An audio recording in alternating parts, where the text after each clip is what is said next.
को कि इमाम जाफर सादिक की फातिहा है। अब रजब आ रहा, बड़े एहतमाम से हमारे बुजुर्गों ने ये फातिहा की। उसमें राज है, क्योंकि मियाँ भाइयों का एक तरीका है कि इनके बाद जो भी फातिहा होती, जो भी फंक्शन होता, या अम्मा को खा जाते या बकरा खाते या मुर्गा।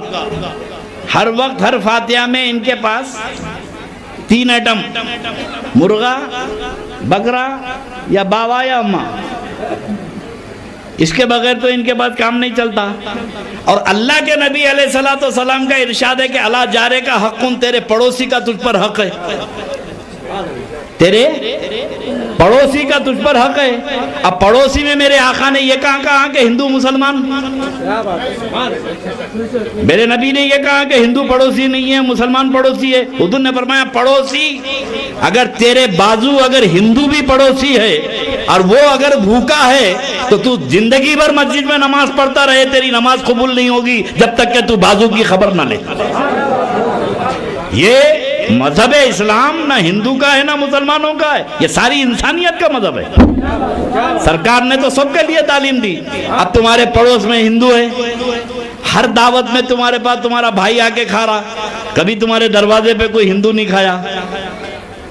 और खाने का मामला ऐसा है, एक बार कोई तुम्हारा नमक खा ले तो मुरब्बत पैदा हो जाती। अगर टेबल पे खाना खिला दो तो मोहब्बत पैदा हो जाती, ताल्लुकात। कोई अगर खिलाफ बोले तो बोले नहीं भाई मैं उनके बाद खाना खा चुका हूं यार, नमक खा लिया उनका, ये मुरब्बत होती। और हर दावत पे तुम्हारे पास मुसलमान ही खा रही, बाजू पड़ोस नहीं आ रहा। तो हमारे बुजुर्गों ने सोचा कि भाई ये गलत हो रहा है, मुसलमानों को चाहिए कि अपने गैर मुस्लिम भाइयों को भी बुला के हम वतन लोगों को भी खाना खिलाएं। सोच के बोले इमाम जाफर सादिक की फातिहा करो, खिचड़ी, माट की भाजी, दालचा, नॉन वेजिटेरियन, खीर पूरी पका के अड़ोस पड़ोस के हिंदुओं को भी बुलाओ। अब ये मुसलमान जाके हिंदू को दावत दिए, हमारे घर में फातिहा है आइए। उन्हें डर के बोला अब्बा इन्हें तो अम्मा खाता या मुर्गा खाता, इन्हें मेरे को दावत दे रहा। तो बोले नहीं हम लोग नहीं आते। बोले नहीं ये दावत में आप आइए, यहाँ पर गोश्त नहीं पकता, मांस, खीर पूरी, खिचड़ी, नॉन वेजिटेरियन फातिहा है, उन्हें भी आना। बाजू से गैर मुस्लिम भी आके खाने लगे। अब जब गैर मुस्लिम तुम्हारे दरवाजे पे आके खाने लगे तो जो नफरतें थी मोहब्बतों में बदल गई। अहले बैत के तबलीग इस्लाम का जरिया था कि इस्लाम की तबलीग हो, लोग मुसलमानों के दरवाजे पर आके खाना खाएं। आप भी नहीं पकाते, तरकारी का काम चलता।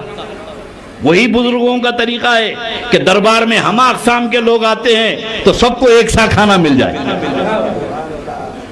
या वेजिटेरियन का मतलब ये है कि भाई हर एक आया है तो दरबार में जो भी लंगर खाना चाहता है वो खुशी से खाए, हर एक अपनी अकीदत से आए, उसको कराहियत ना हो, उन्हें देख के परेशान ना हो कि मैं कैसे जाऊं। क्योंकि पहले ही मैं बोला कि दरबारों में मोहब्बतें बांटी जाती हैं, लोगों में नफरतें तकसीम नहीं होती। फिर एक बात मैं ये सोचा कि भाई ये तो तबलीग का जरिया था, वो कुंडों में क्यों, मिट्टी के बर्तन में इमाम जाफर सादिक की फातिहा क्यों। बहुत गौर करा मैं हमारे बुजुर्गों की तालीमात पर, वाकई उनकी तालीमात के कुर्बान जाओ। मेरी दावत, आपकी दावत अगर आपका कोई ससुराल वाला करे, आपकी दावत है, बाहर से आए हैं, दावत करके मिट्टी के बर्तन में खाना रख दिया, साला ससुरा तो लड़ने मरने को आमादा हो जाते, तो इंसल्ट महसूस करते कि मिट्टी के बर्तन में मुझे खाना खिला रहा, मेरी तौहीन कर रहा। कोई भी आदमी बर्दाश्त नहीं करेगा मिट्टी के बर्तन में किसी की दावत हो जाए, अपनी तौहीन महसूस करता है।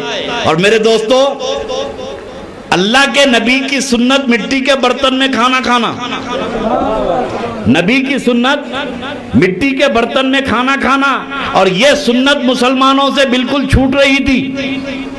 कोई मुसलमान मिट्टी के बर्तन में खाना नहीं खाता, तो हमारे बुजुर्गों ने सोचा कि अहले बैत अथार के सदके, इमाम जाफर सादिक के सदके साल में एक बार ऐसा इनके लिए कर दो कि मिट्टी के बर्तन में फातिहा दिला दो, ताकि नबी की सुन्नत पे भी अमल हो जाए।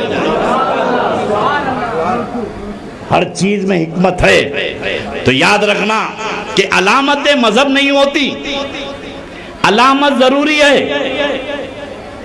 आपकी ये अलामतें फातिहा दुरूद ये जरूरी है, आपकी जमात की पहचान है। अहले सुन्नत वल जमात की सबसे अहम पहचान अल्लाह के नबी अलैहिस्सलातु वस्सलाम की आल से मोहब्बत।